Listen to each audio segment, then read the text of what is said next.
On est réellement ici à Saint-Pierre-et-Miquelon dans un environnement exceptionnel. Philippe, est-ce que la protection de la nature, c'est compatible avec le développement économique? Oui, je pense que c'est compatible dans la mesure où tout développement économique est fait avec parcimonie puis un grand respect de cette nature. Pour moi, il s'agit avant tout du port. Le port de Saint-Pierre fait partie de l'environnement régional ici, il fait partie de l'histoire de l'île. Donc c'est aussi ce port qu'il faut respecter. Bien entendu, il faut faire attention à la manière de construire des choses nouvelles. Et on est très attentif à préserver notre petit bout d'archipel, puisqu'il n'y a pas des kilomètres carrés à perte de vue ici à Saint-Pierre. Il faut qu'on soit effectivement vigilant, mais les deux sont compatibles. Alors moi j'entends beaucoup parler d'un projet de nouveau et grand port. Il s'agit de quoi exactement? Il ne s'agit pas d'un grand port. Le terme de grand port est peut-être un peu démesuré. Il s'agit tout simplement de profiter de ce positionnement naturel de l'archipel Saint-Pierre-et-Miquelon à l'embouchure du golfe de Saint-Laurent. C'est un porte-avions entre l'Europe et le Canada et l'Amérique du Nord. On a cette chance, de par l'histoire. J'aurais toujours tendance à dire que Saint-Pierre, c'est un peu une erreur de l'histoire, mais une bonne erreur cette fois-ci, puisque nous sommes sur la croisée des chemins pour toutes les lignes maritimes. Et il s'agit de construire ce qu'on appelle un hub de transbordement, c'est-à-dire environ 700 à 800 mètres linéaires de quais et un certain nombre de plateformes pour accueillir les gros navires, les gros porte-containers qui passent actuellement juste au large de Saint-Pierre. Et ça serait où alors? Ça serait à l'entrée du port, au niveau du Cap à l'Aigle, là-bas, où était jadis l'ancien frigo de Saint-Pierre et où tous les chalutiers venaient décharger leurs poissons pour justement déjà à l'époque le transborder sur les navires, réfrigérés conventionnels. Ça pourrait permettre de faire revivre ce port. C'est une évidence, effectivement. Ça intéresserait qui finalement? Les étrangers, les Français? Ça intéresse une clientèle internationale, ça intéresse avant tout les 17 premiers armements mondiaux en container. Et nous sommes en discussion avec environ 4 d'entre eux, puisque par le jeu des alliances, ça représente environ 17 compagnies. Et il y a un intérêt, bien sûr, il y a encore un peu de chemin à faire, mais depuis les 3 dernières années, nous avons mené toutes les études techniques et des négociations commerciales avec l'espoir d'aboutir sous peu. Il y a beaucoup d'idées, beaucoup d'envies à Saint-Pierre. Et ce qui est étonnant aussi, c'est toute cette diversité et tous ces talents de tous ceux qui, ici, s'accrochent à Saint-Pierre-et-Miquelon, j'allais dire, contre vents et marées.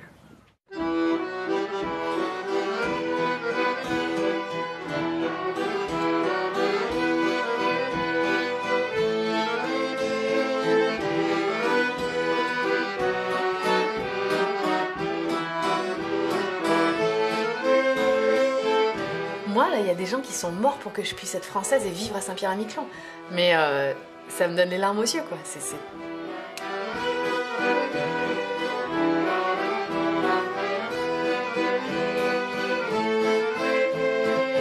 Le fait qu'on puisse avoir comme ça des ancêtres qui ont été aussi courageux, bon, ça, je pense que ça encourage nous aussi à aimer le territoire et à ne pas vouloir l'abandonner.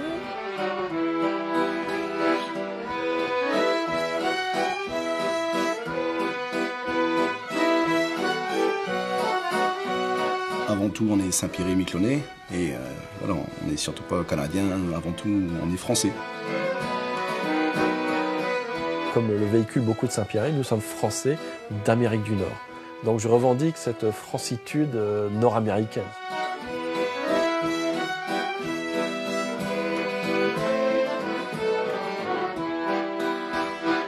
Saint-Pierre a eu une énorme importance dans l'histoire. Cette importance semble bien diminuer à l'heure actuelle. Et ça, c'est un peu douloureux. On se maintient ici sur l'archipel, entre vent et marée. 6000 habitants, c'est peu, mais voilà, on se raccroche au caillou, quoi. On se raccroche au caillou.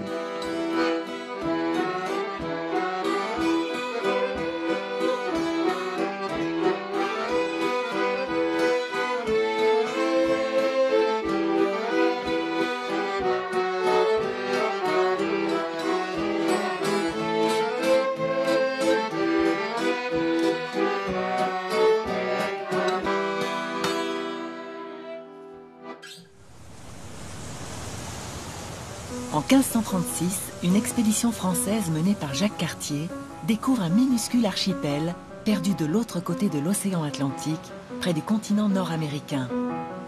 Saint-Pierre-et-Miquelon est déjà fréquenté à l'époque par les bateaux basques, bretons et normands, qui viennent y pêcher la morue en abondance sur les bancs de Terre-Neuve. Cette ressource va permettre à la grande pêche de nourrir l'Europe pendant des siècles. Et l'archipel servira de base à cette formidable économie morutière. Certains pêcheurs s'y installent et fondent une communauté française dans le Nouveau Monde. L'histoire aurait pu s'arrêter là, mais elle ne fait que commencer pour ces populations. Elles partent et reviennent incessamment au gré des crises et des nombreux conflits franco-anglais. 1816 marque enfin la restitution définitive de Saint-Pierre-et-Miquelon à la France. Mais sûrement pas la fin de l'histoire pour cet archipel qui reste encore de nos jours le seul territoire français en Amérique du Nord.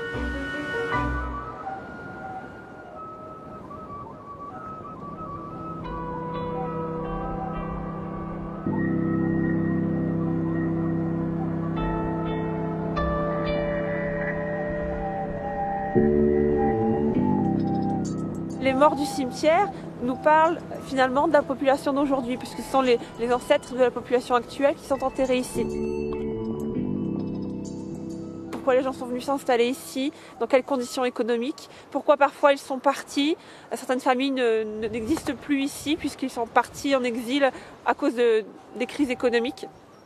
Donc en fait, venir au cimetière, ça permet de parler des vivants finalement. Moi j'aime à dire qu'on est malgré tout dans le Nouveau Monde, même si on est français. On est de l'autre côté de l'océan Atlantique et ceux qui se sont installés ici, c'était souvent dans le désir de mieux vivre, d'apporter une meilleure vie peut-être à leurs enfants.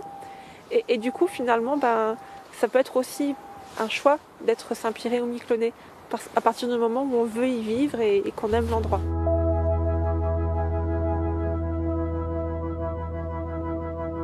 Comme on est un port ici avant tout, même si aujourd'hui il n'est plus très fréquenté ce port, mais je pense que dans la population, il y a quand même cette idée qu'on accueille l'étranger.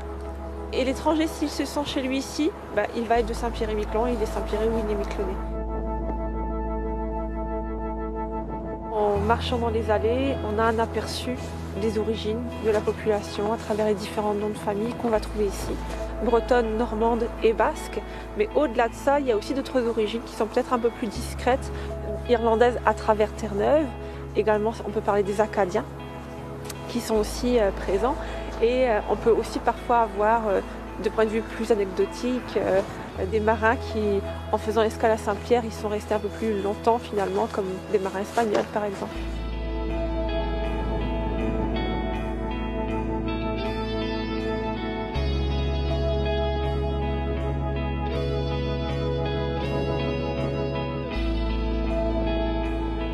L'archipel a été découvert dans un premier temps par des pêcheurs, principalement des pêcheurs basques, qui n'étaient pas des pêcheurs de morue, mais des pêcheurs de baleines, et qui ont suivi les bancs de baleines et qui sont arrivés ici dans la région et qui se sont rendus compte qu'il y avait du poisson en abondance.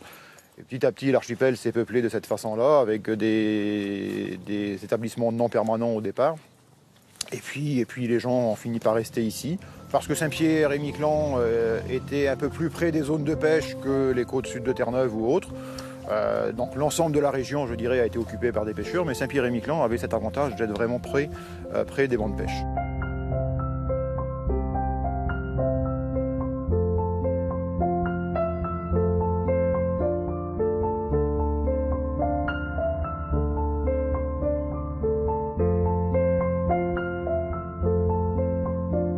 L'identité ici des gens de l'archipel s'est forgée autour de la mer. C'est une île, nos ancêtres étaient quasiment tous des marins. On a tous été bercés par la mer. Donc ça a forgé un caractère où on est fonceur, quoi, hein. On affronte les difficultés, la mer est jamais facile, la vie n'est pas facile non plus. Les Beauperthuis de la génération précédente étaient tous des pêcheurs. Et on a toujours été élevé dans ce milieu de la pêche. On a vécu là-dedans. Après le biberon, si vous voulez, pour être net, après le biberon, moi j'ai bouffé de la morue, quoi. C'est comme ça.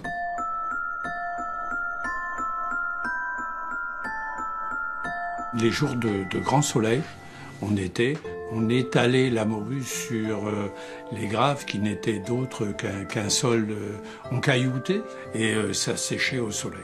C'était l'occupation des jeunes en été, parce qu'il fallait bien coûter, quoi. Voilà, à la maison, c'était comme ça. À l'époque de la grande pêche, il y avait une économie d'autosubsistance à Saint-Pierre-et-Miquelon. On vivait de la pêche à la morue. Il y avait 150 de riz, 300 emplois, il y avait l'usine de pêche, il y avait des bateaux de pêche industriels, etc. Et puis de début avril jusqu'à fin octobre, on ne vivait que de la pêche à la morue. On ne mangeait que de la morue pratiquement sous toutes ses formes.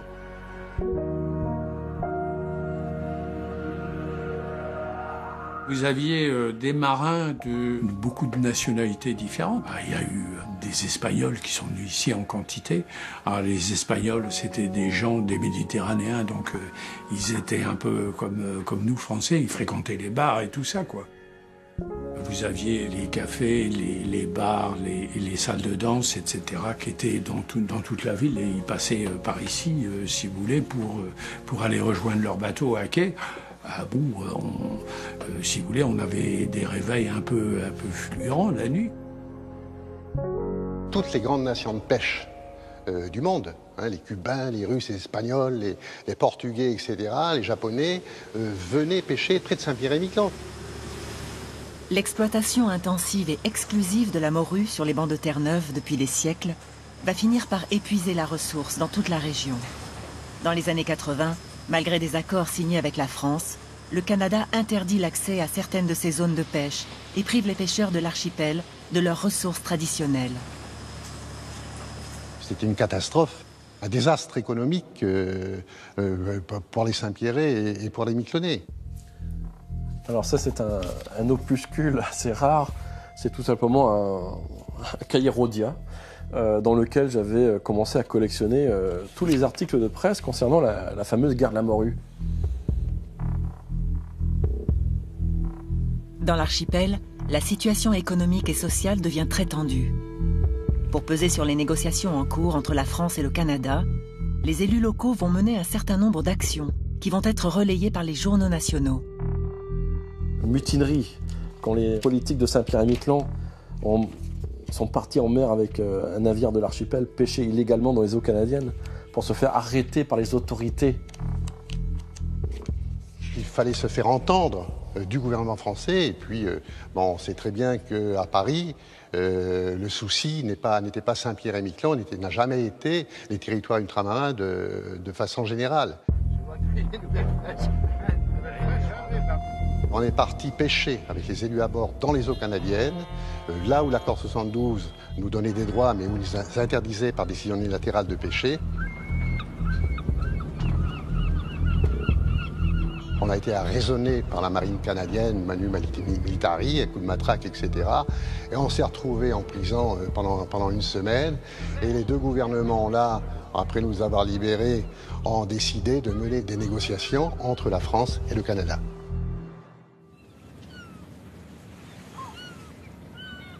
Malgré les efforts des élus et de la population, la guerre de la morue n'aura pas les effets escomptés. En 1993, cette crise aboutit à un moratoire pour protéger la morue qui se fait de plus en plus rare. Toute une économie s'arrête net pour les pêcheurs qui traînaient leurs filets dans ces eaux, qu'ils soient canadiens, Saint-Pierrais ou Miquelonais. 92, c'est une date aussi, une année catastrophique. Hein. Ça a été, une cassure, hein, vraiment une catastrophe à l'archipel au niveau économique. Toute l'industrie qu'on avait réussi à monter pendant une quarantaine d'années s'est quasiment écroulée en l'espace de quelques mois. Ici à Miquelon, il y avait deux chalutiers de 50 mètres, tout le monde travaillait, personne n'avait de soucis. Et du jour au lendemain, on s'est retrouvés, nous personnellement on l'a vécu, hein, mon mari s'est retrouvé au chômage du jour au lendemain. C'est pas facile à vivre, hein, Moi, j'avais 10 ans dans les années 92, là. Donc, j'ai vécu ça comme une petite fille, évidemment, qui se demande pourquoi il y a tous les gens, là, sur le port et sur le bateau. Mais bon, avec le recul, évidemment, ça a été la plus grande catastrophe de l'archipel. Ça a été l'île qui a rapporté le plus d'argent à la métropole, hein. Et donc, sans la pêche, que deviennent Saint-Pierre-et-Miquelon ?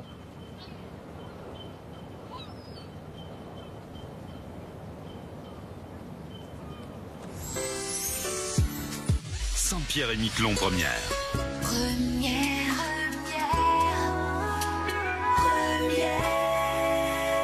De retour dans la tête ailleurs, et je ne suis plus seule puisque Laura, Diane et Clémence m'ont rejoint. Bonjour les filles. Bonjour. Alors, en cette année 2016, est-ce que vous savez ce qu'on fête ici à Saint-Pierre-et-Miquelon? On fête quelque chose. Le bicentenaire. 20 ans plus tard, l'histoire résonne particulièrement pour tous les habitants de l'archipel.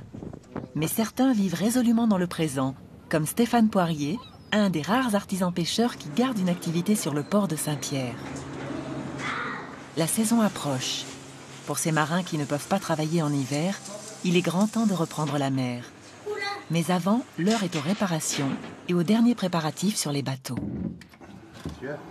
Il reste encore pas mal de travail à faire. Il y en a eu beaucoup de mauvais temps, donc on a pris du retard. Mais normalement, il va être terminé la première semaine d'avril, je pense. Stéphane arrive car il ne bloque pas devant grand-chose. Donc, et puis, ce qui fait beaucoup la différence aussi, c'est qu'il travaille pour lui. Il est armateur capitaine sur son bateau. Donc, il fait avancer les choses beaucoup. Et puis, c'est ce qui fait la différence, je pense.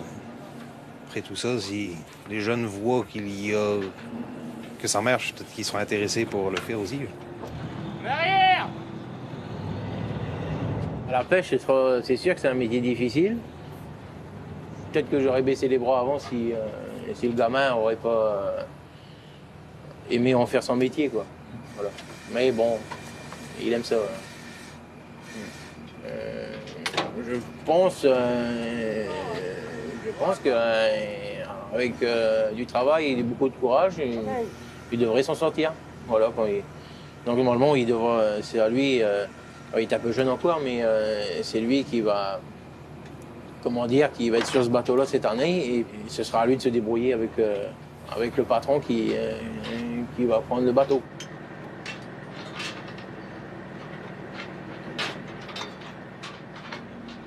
À la base, j'aimais pas trop l'école déjà. Ah, c'est moi. Donc, je voulais faire la pêche. Puis ça m'a toujours... j'ai toujours aimé ça. C'est des libres. T'es pas dans un bureau, enfermé derrière un bureau. J'ai un bateau, t'es libre. Clac. J'étais passionné par ce métier-là et j'en ai fait mon métier dès l'âge de 15-16 ans, quoi. Ça passe. Ça a commencé sur les chalutiers de 50 mètres. J'ai eu la chance de connaître la grande pêche avant le moratoire de 92, sur une période d'1 an et demi à peu près. Et ensuite, tout s'est cassé la gueule. Stéphane Poirier a su rebondir après ces années noires en réinventant son activité. Il s'est diversifié en pêchant des variétés autrefois ignorées, comme la coquille Saint-Jacques, le crabe des neiges et le concombre de mer, destinés au marché asiatique. On ne fait pas du tout la même chose qu'on faisait il y a 10 ans, quoi. Donc on est toujours dans les nouvelles espèces, nouveaux produits, nouvelles pêches. J'aime ce métier. Des fois, je suis fatigué aussi, mais bon, je veux dire, maintenant j'ai qu'une hâte, c'est de partir à la pêche. Plus de 20 ans plus tard, les stocks de morue ne se sont toujours pas reconstitués. Les tonnages ramenés au port n'ont plus aucun rapport avec ceux des années 90. Mais après une longue période d'inactivité, la pêche semi-industrielle locale redémarre.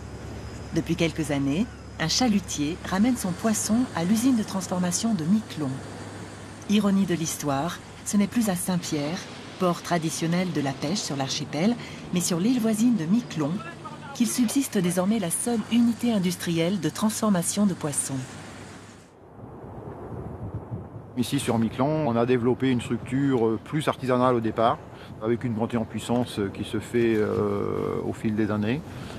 Dans une autre dimension, on travaille aujourd'hui à peine 10% que ce que l'on travaillait dans les années 90. L'ensemble de nos structures, entre l'élevage, la pêche et puis la transformation des produits de la mer, on embauche à peu près entre 45 et 50 personnes en fonction des saisons, pour une population de 600 habitants. Donc on est déjà même arrivé à avoir 60 personnes. Donc on a quasiment 10% de la population qui travaille dans nos établissements. Donc c'est énorme, quoi. Et si cette activité n'existait pas, Miquelon serait une commune totalement dépourvue d'activités économiques, en dehors de la fonction publique ou de quelques activités de commerce.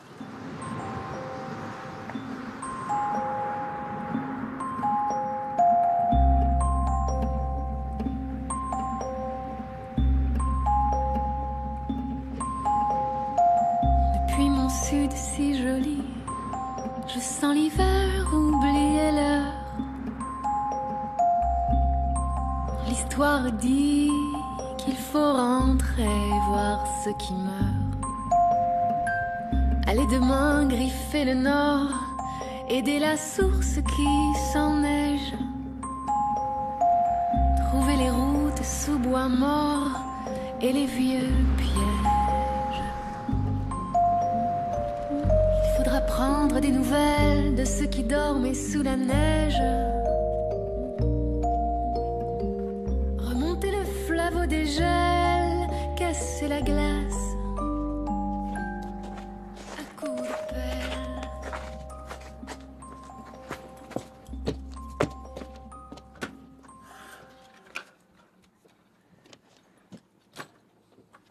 C'est la maison de mon grand-père. Ma mère est née là, mes oncles, ma tante et nous on venait l'été. Alors j'ai passé tous mes étés ici, petite.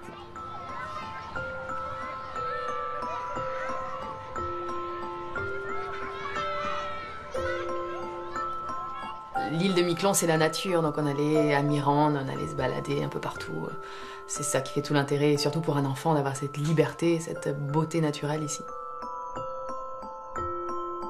Ce sont toutes des images qui font partie de moi. C'est plus des émotions que j'ai que des souvenirs vraiment précis. Et puis les retrouvailles, parce que même si c'est tout près, c'est des gens qu'on voyait pas trop l'hiver, et puis bon, l'été on les retrouve. C'est agréable. Parce que c'est tout près, mais quand même, déjà l'hiver c'est difficile de venir, et on n'y va pas aussi facilement que ça.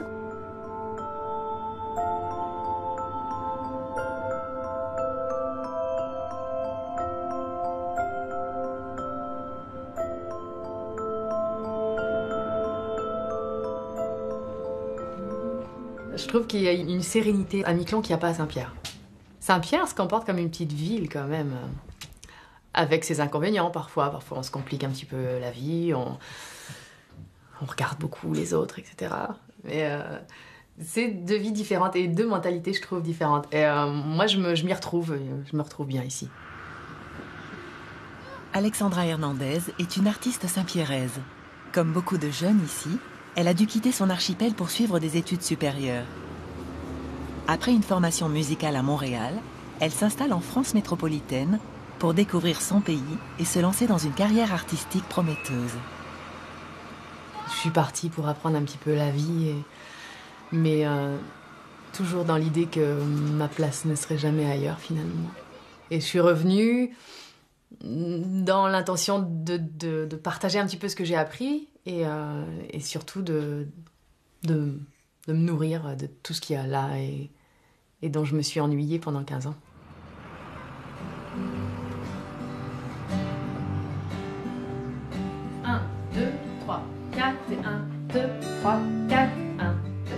On a essayé de décrire l'île avec beaucoup de poésie pour leur donner la curiosité de découvrir qui on est. La chanson parle de Miquelon, le thème c'est la mer et on parle de plein de choses à Miquelon. De l'île, des cailloux, de la forêt. La pêche, surtout la pêche. De la mer. Les chevaux, le galet, les familles. Et c'est une chanson où on n'a pas choisi encore si c'est rapide, si c'est une valse ou si c'est calme. On essaye avec des mots, est-ce que ce serait plus facile avec des mots? Je suis les hommes et leurs familles. Je suis Gaspard Vigneault-Cormier. Je suis un cœur de jeune fille, un cœur fidèle et murmuré. Donc le cortège, c'est l'hiver qui passe jusqu'au printemps. Est-ce qu'il mène le cortège ou est-ce qu'il attend que ça passe? Il mène le cortège. Il mène. Je suis le calme et le silence, je suis pêcheur de liberté, je suis un petit bout de France avec de l'eau dans les souliers.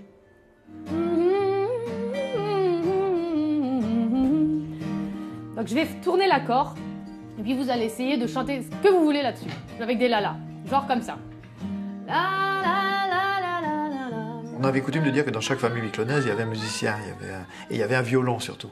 Des violons qui d'ailleurs avaient été récupérés sur un bateau qui se serait échoué, donc qui était tombé ici tout à fait par hasard, et les gens s'en sont saisis, et ont saisi cette chance pour voilà, devenir musicien.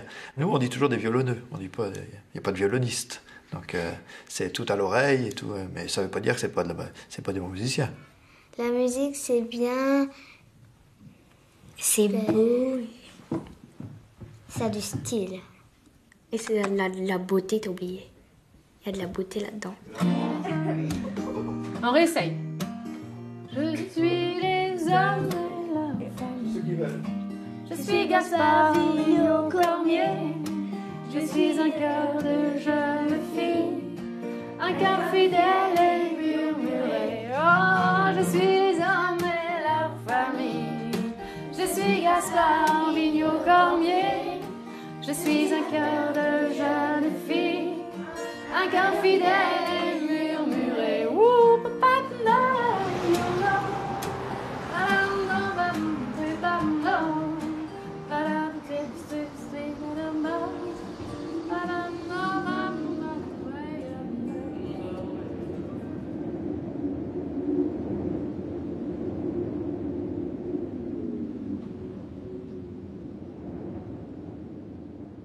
L'histoire des Miquelonais est fortement liée à celle des Acadiens, qui sont venus coloniser le Nouveau Monde à partir du XVIe siècle.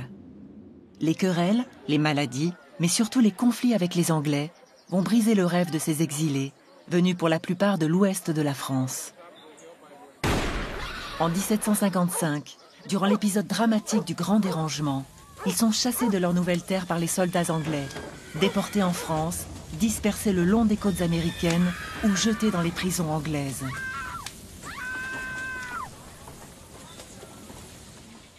En 1763, le Canada est perdu définitivement par la France et certains Acadiens viennent s'installer sur l'île de Miquelon. Mais pour eux, le temps de l'exode n'est pas encore terminé. Face à cette arrivée massive, le gouverneur de l'île déporte une partie de ces malheureux en France ou même en Guyane. Quelques années plus tard, les Anglais obligeront tous les Iliens restants à quitter à nouveau l'archipel. Malgré tout, en 1816, ces agriculteurs devenus pêcheurs reviendront définitivement et formeront une souche de la population miquelonaise. L'histoire de ma famille, je ne la connais pas sur le bout des doigts, mais il y a eu quand même pas mal de recherches qui ont été faites. C'est la famille Cormier. Donc il y a eu un rassemblement des Cormier il y a quelques années avec des gens qui venaient du Canada. Ils ont fait un arbre généalogique très complet. On est remonté vraiment au début. C'était Robert Cormier. J'ai un acte d'engagement avec son épouse Marie Perrault et leur fils Thomas Cormier. Ils s'étaient engagés en 1644 pour partir en Acadie. Voilà, donc il y a tout l'engagement qui a été fait à La Rochelle. Et voilà, donc ils sont partis tous les trois. Ils ont traversé l'Atlantique, comme beaucoup d'autres, pour aller découvrir ces terres gelées d'Acadie.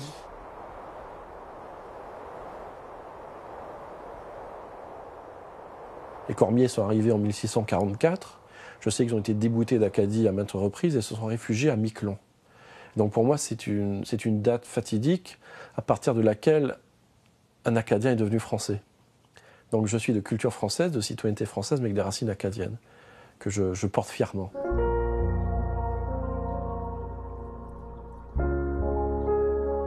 Le monsieur Cormier qui a traversé, il a fait des enfants, on vient tous du même, quoi. Et toutes les familles viennent de la même souche, finalement, donc... On s'intéresse, c'est vrai, peut-être plus à l'histoire qui nous est très, très proche. Ouais. Après, ma mère s'appelle Vigneault. Donc Jacques Vigneault, c'est le pionnier des Acadiens de Miquelon. Et c'est une famille qui a été déportée 7 fois de Miquelon. Exilés 23 ans à Nantes.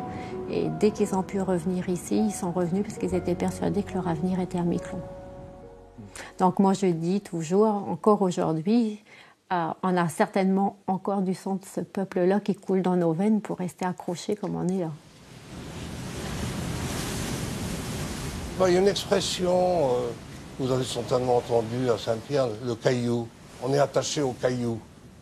Je crois qu'il y a chez l'être humain un attachement particulièrement fort aux endroits où il est, je dirais, presque difficile de vivre. Autrefois, c'était pas facile. C'était dur. On peut se demander pourquoi, par exemple, les Inuits restent à vivre où ils sont. Enfin, il fait froid, il y a très peu de facilité, c'est difficile pour les enfants d'aller aux écoles. Et pourtant, ils continuent à rester sur leurs cailloux à eux.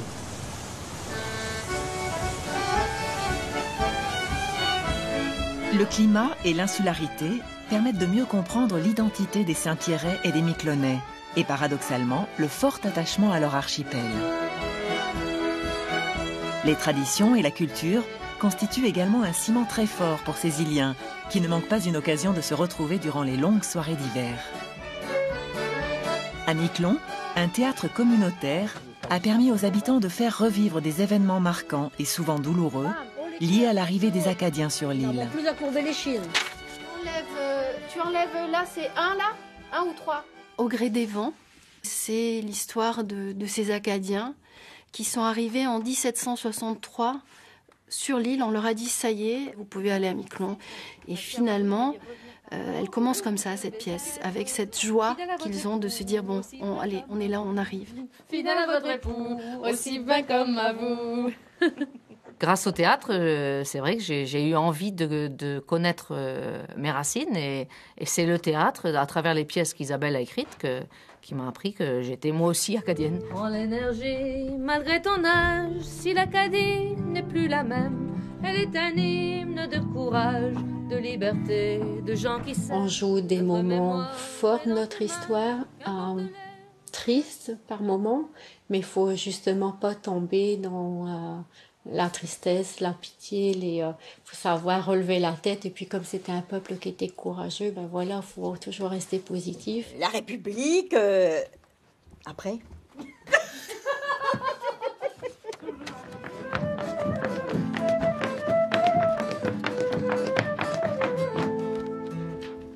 C'est pour demain et pour longtemps que l'Acadie fut inventée.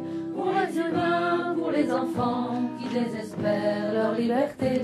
S'approprier son histoire est important et c'est vrai que peut-être le fait qu'on ne leur enseigne pas leur histoire au sein de l'école fait qu'il faut trouver un moyen pour se l'approprier.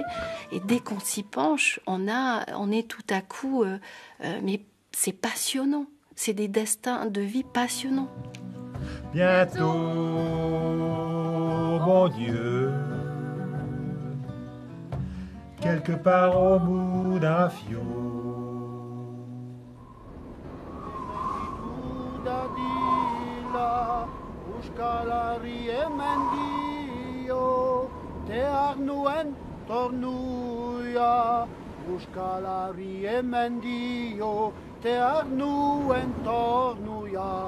Euskara, Euskara, Yaldi, Yaldi, Platzara.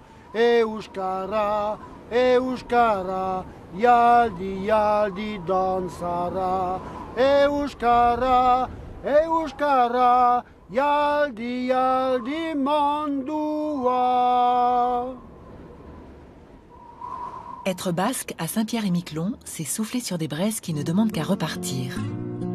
C'est ce que Jean-Paul Apestegui affirme fièrement quand il évoque ses racines. Comme beaucoup de Saint-Pierrais, il entretient un lien très fort à la culture de ses ancêtres, venus sur les bancs de Terre-Neuve il y a près de 5 siècles. J'aime la langue basque, j'aime la culture basque. Je sais pas, ce qu'ont fait les Basques dans la région. On parle toujours des Français. Il ne faut pas oublier qu'avant que les Français ou les Anglais viennent dans la région, il y a eu les marins basques aussi qui étaient des baleiniers. Les premiers baleiniers à venir dans la région, c'est les marins basques. Donc il y a toute l'histoire là qu'on a tendance à oublier, mais il y a eu 500 ans d'histoire basque dans la région. Pour moi, c'était là un peu que je me ressource, quoi. Comme une vue avec beau temps, on a quand même plus de 150 km de visibilité, donc C'est quand même un endroit un peu magique, je trouve. On n'est pas très haut en altitude, on est à 207 mètres, mais la végétation, donc c'est une végétation pratiquement arctique. C'est une végétation qu'on trouve sur les sommets en Europe. Hein. J'ai même vu une émission quelque temps à la télé où des gars étaient dans les Alpes et ils montraient une plante qui pousse ici. Elle était à plus de 3000 mètres d'altitude, puis ici elle est au niveau de la mer. Donc, ouais.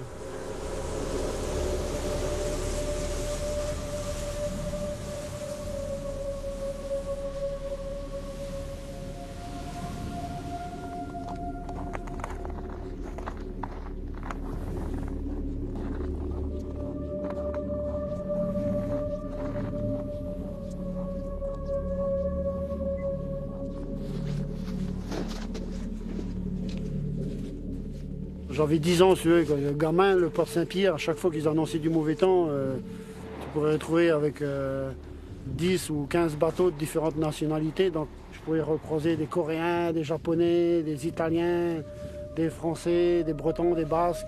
Tous les pêcheurs du monde étaient ici. Hein. Le port Saint-Pierre, c'était vraiment tout l'univers chez soi. C'était ça, le port Saint-Pierre à l'époque. C'est pour ça que les gens de Saint-Pierre ont toujours une grande ouverture sur le monde, puisque sans bouger de notre île, le monde entier était chez nous. L'archipel va connaître tout au long de son histoire des mouvements de population, que ce soit pour des raisons militaires ou économiques. Au début du XXe siècle, une première crise de la pêche va provoquer un mouvement d'émigration, qui va s'inverser dans les années 30, quand le destin de l'archipel va se trouver bouleversé par un événement extérieur et imprévisible. La prohibition, c'est la loi Volstead aux États-Unis qui interdit la consommation d'alcool, mais aussi l'importation et l'exportation. Il faut savoir que Saint-Pierre, c'est la France. Donc à cette époque, Saint-Pierre devient une plaque tournante. Donc des milliers de caisses d'alcool transitent par l'archipel. L'alcool vient du monde entier, les champagnes, les vins fins viennent de métropole, le rhum vient des Antilles, le cognac vient d'Écosse, mais aussi du Canada, puisqu'il y avait certaines distilleries au Canada qui tournaient toujours. Et donc le Canada a accepté l'exportation d'alcool de certaines distilleries. Donc certaines compagnies canadiennes sont venues s'installer à Saint-Pierre-et-Miquelon, se faisaient livrer en toute légalité l'alcool qui était fabriqué, qui repartait en toute illégalité sur le Canada et les États-Unis après.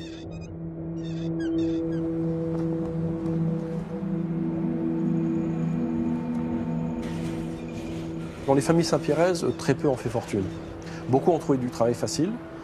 C'est vrai qu'il y a tout un pan de la population qui autrefois travaillait sur les bancs de Terre-Neuve, qui a découvert qu'il y avait un métier plus facile à terre et se sont lancés dans des petits métiers autour de la prohibition. Mais très peu ont fait fortune. Bien sûr, il y a un nom à Saint-Pierre qui a fait fortune dans la prohibition, qui jouait un petit peu dans la cour des grands, mais il était un petit peu plutôt l'exception. M. Morazet. Tout ce bâtiment, toute cette partie musée que l'on visite n'était qu'un vaste entrepôt rempli de caisses d'alcool à cette époque. L'été, on utilise des charrettes avec des chevaux pour transporter les caisses d'alcool dans les différents entrepôts. Et l'hiver, on utilise des traîneaux de ce type. Hein. Et ça, ce sont des caisses d'alcool de l'époque de la Prohibition, des caisses d'alcool pleines qui n'ont jamais été ouvertes.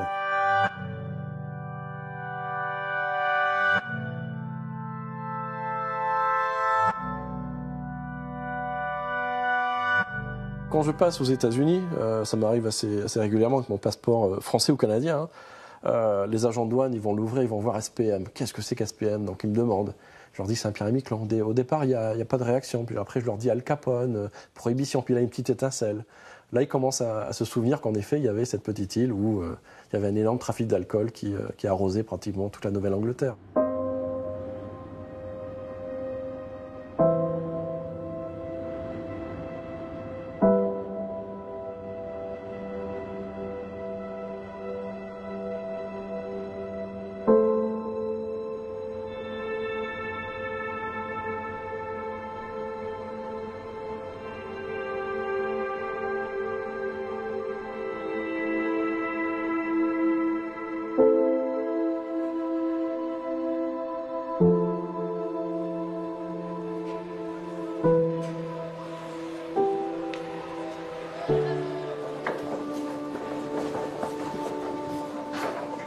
grandir à Saint-Pierre. Je pense qu'ici, c'est un petit paradis pour les jeunes. C'est un petit peu la liberté. Il n'y a pas d'insécurité. Donc, c'était un bonheur de grandir ici. Malgré les inconvénients, le climat, il n'y a pas que des bonnes choses. Mais bon, c'est le prix à payer pour ce paradis-là. Très bien dit, Frédéric. Je ne sais pas si c'est un paradis, mais en tout cas, c'est très très loin d'être un enfer. Ça, c'est certain. Et non, quand même, on a beaucoup de chance de vivre ici pour avoir voyagé ailleurs, vécu ailleurs, connaître des gens qui vivent ailleurs. Franchement, on peut s'estimer heureux d'être ici et d'être français à Saint-Pierre-et-Miquelon. Albin Girardin et Frédéric Fouchard représentent la première génération ayant grandi dans une société marquée par l'arrêt de la grande pêche. Quand ils répètent avec leur groupe Blague et Hal, les chansons évoquent leur vision de l'île. Mais chez eux, pas de nostalgie ou de tristesse. Ils demeurent résolument optimistes et affirment leur identité. On est français, avant tout on est Saint-Pierre-et-Miquelonnais et voilà, on n'est surtout pas canadien, avant tout on est français. Et on est fiers de l'être. Après voilà, on est juste à côté de nos voisins canadiens qu'on aime bien aussi, hein. On va souvent les visiter. Mais non, on est français.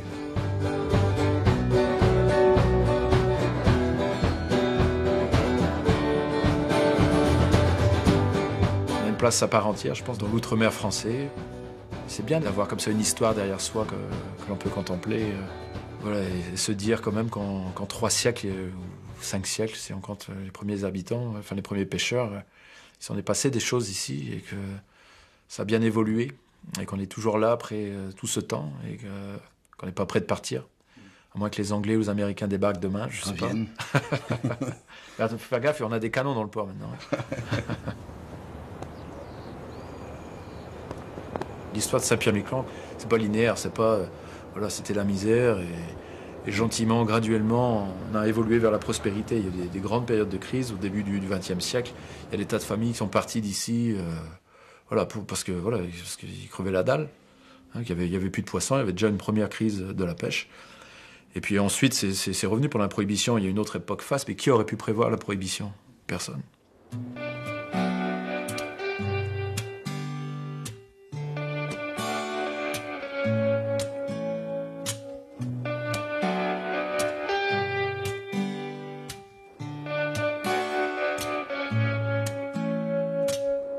J'irai bien chercher l'or dans la poussière d'épave de ce cimetière salin, près du dent de requin, d'un squelette d'étrave, une fois la nuit venue. Avant, on était robuste avec toutes nos ressources et puis notre pêche, on était rentable pour l'État pendant des siècles. Bon, maintenant, on est peut-être un peu moins rentable. Mais bon, j'espère que c'est une petite transition, qu'on pourra subvenir à nos besoins un peu plus dans le futur proche. On n'est pas enterré, donc on s'est relevé. Il y a eu différents chantiers qui ont permis de faire la transition. Ça s'est fait sur on va dire une quinzaine d'années, une vingtaine d'années, et puis on regarde vers l'avant, quoi. Je pense qu'il faut à un moment donné aussi tourner la page. On peut rester ici encore quelques siècles. Il y a de quoi faire.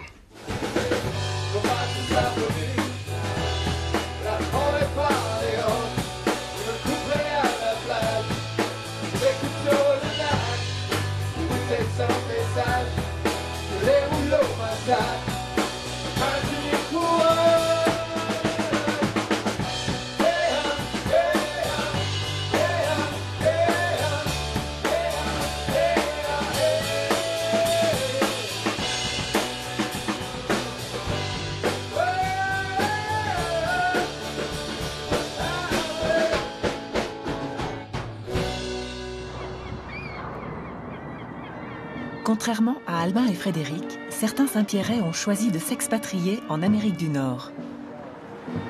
Ce continent représente une véritable terre d'immigration et les populations ont su s'y intégrer en réinventant leurs propres traditions et leur propre culture.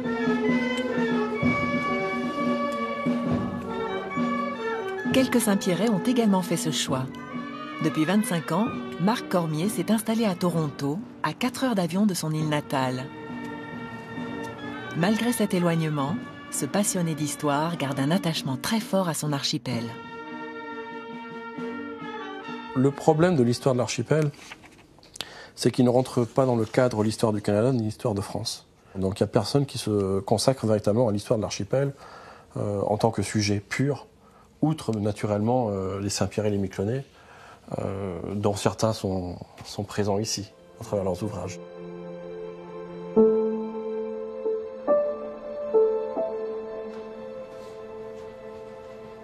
Ma passion, c'est retrouver toutes les archives en rapport avec l'histoire de Saint-Pierre et Miquelon. C'est une passion personnelle. Que ce soit l'époque de la guerre de la Morue ou que ce soit le XVIe siècle, tout m'intéresse.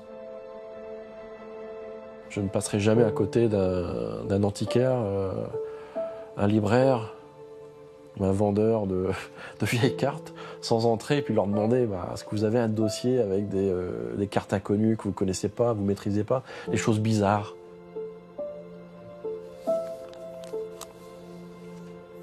Un livre de Saint-Pierre est disponible sur Internet, sur un site quelconque.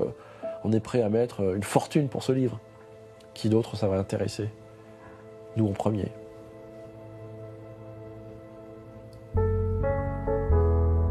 La relation qu'entretient Marc Cormier avec son archipel est fortement marquée par ses souvenirs d'enfance. Il s'y mêle la nostalgie et le sentiment que l'insularité représentait un cocon qui les protégeait du monde extérieur.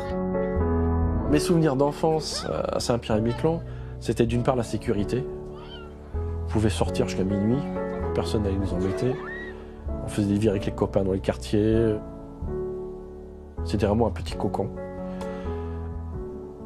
Autre souvenir, le jour où j'ai pris conscience que j'étais sur une île, où ma mère m'a sorti un atlas du monde, m'a montré Saint-Pierre-et-Miquelon. Je dis, c'est ça. Ah bon, ok, d'accord. Mais c'est curieux parce que gamin, on n'est pas forcément conscient de ça.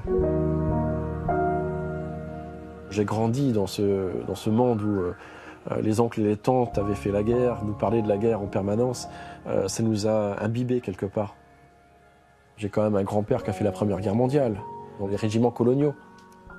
Donc voilà des Saint-Pierre et des Miquelonais qui venaient d'un climat rude comme Terre-Neuve, qu'on mettait dans des camps pour les acclimater au climat français avec des Sénégalais. Et donc à Saint-Pierre-Miquelon, on sait qu'on a grandement participé à cette Première Guerre mondiale. Par le sang versé, on estime que notre attachement à la France ne peut pas être remis en cause. Le 20 juillet 1967, le général de Gaulle fait escale à Saint-Pierre-et-Miquelon, qui fut le premier territoire français libéré pendant la Deuxième Guerre mondiale. Il vient saluer la population locale, qui s'est particulièrement impliquée durant ce conflit.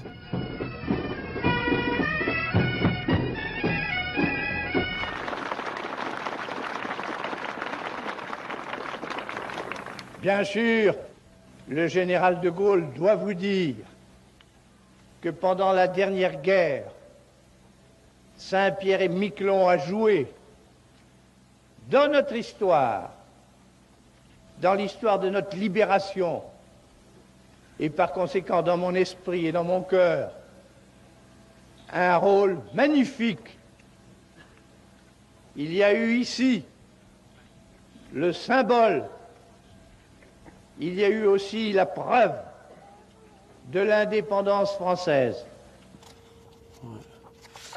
Saint-Pierre a joué un rôle durant la Seconde Guerre mondiale, puisque de Gaulle, qui avait un certain nombre de différends avec Churchill, avait songé à un moment à s'établir à Saint-Pierre-et-Miquelon, à établir la base de la France libre à Saint-Pierre-et-Miquelon. C'est d'ailleurs à cette intention qu'elle avait envoyé la flotte de l'amiral Muselier, qui a assuré la libération des îles le 24 décembre 1941.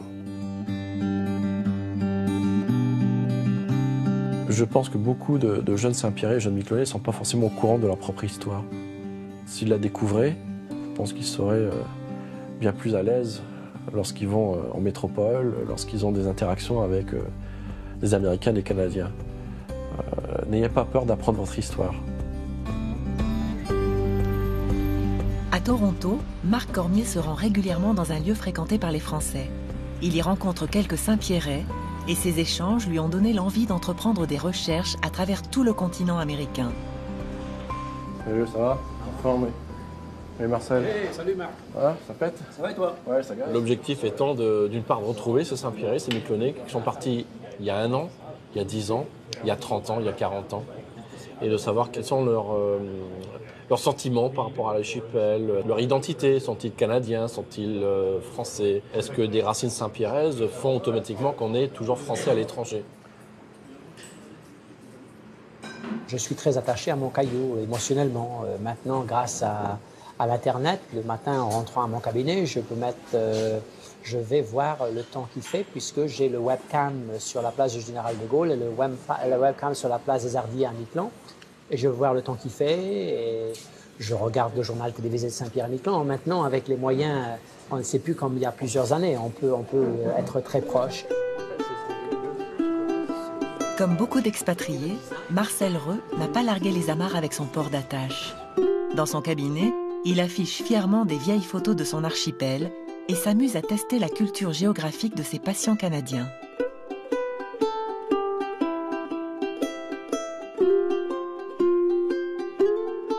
Certaines personnes ne connaissent pas Saint-Pierre-et-Miquelon.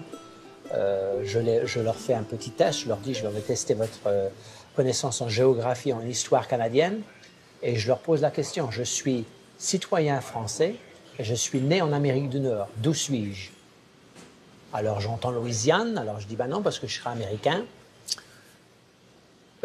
J'entends Québec, ben je dis non, Québec est dans la Confédération. Et quand je leur dis Saint-Pierre-et-Miquelon, c'est « Oh, I never heard about that ». J'ai jamais entendu parler de Saint-Pierre. D'autres, aussitôt, connaissent la réponse. Ou d'autres disent « Oh, ouais, j'ai entendu parler de ces îles, etc. » Voilà. Alors, je fais de la réclame pour Saint-Pierre-et-Miquelon. Sinon, j'ai rien trouvé d'autre de Saint-Pierre au Puy cette année. Pourtant, j'ai cherché. Si vous m'aviez posé la question de l'identité il y a 20 ans, je vous aurais dit « Je suis Saint-Pierre d'abord ». Ça n'a pas changé. Mais je revendique d'être français d'abord. Un Réunionnais, un Basque, un Breton, un Corse, j'étais aussi français que, à partir du moment où je le réclamais. Et donc, ici en Ontario, j'ai décidé de réclamer mon identité française avant tout, sans jamais oublier un instant que je suis bel et bien Saint-Pierre et que j'ai une appartenance dans le monde ultramarin. Comme pour tous les territoires d'outre-mer, l'histoire de Saint-Pierre-et-Miquelon est fortement liée à celle de la métropole. Mais vue d'ici, à 4000 km de distance et sur un autre continent, certaines dates résonnent plus fort. 1816 marque ainsi le retour définitif de l'archipel à la France. Le bicentenaire de cette date donne l'occasion de se retourner, mais surtout de se projeter. Les questions sont nombreuses, mais l'histoire semble donner raison à ces Iliens, fiers de leur identité, qui ont su résister et dépasser les nombreuses crises. On est fiers de fêter le bicentenaire. Ça fait 200 ans quand même qu'on est là, que la présence française est là. Donc moi je ne demande qu'une chose, c'est que ça continue, quoi. Le futur sur l'archipel, ça passe évidemment par une diversification de l'économie. Il faut peut-être le temps d'une génération pour que des solutions différentes puissent arriver. De toute façon, l'archipel a toujours été dans des conditions difficiles et on est toujours là, donc il n'y a pas de raison qu'on n'y soit pas encore dans le futur. Faisons confiance à la jeunesse, faisons confiance à son identité, à la force de cette identité, et l'archipel aura certainement un bel avenir, j'en suis convaincu. Ces gens-là qui se sont battus, je vais les porter, moi je vais les mettre dans les bras de ma fille qui les gardera et essayer de garder leur mémoire. Je me sens vraiment héritière et passeuse d'histoire.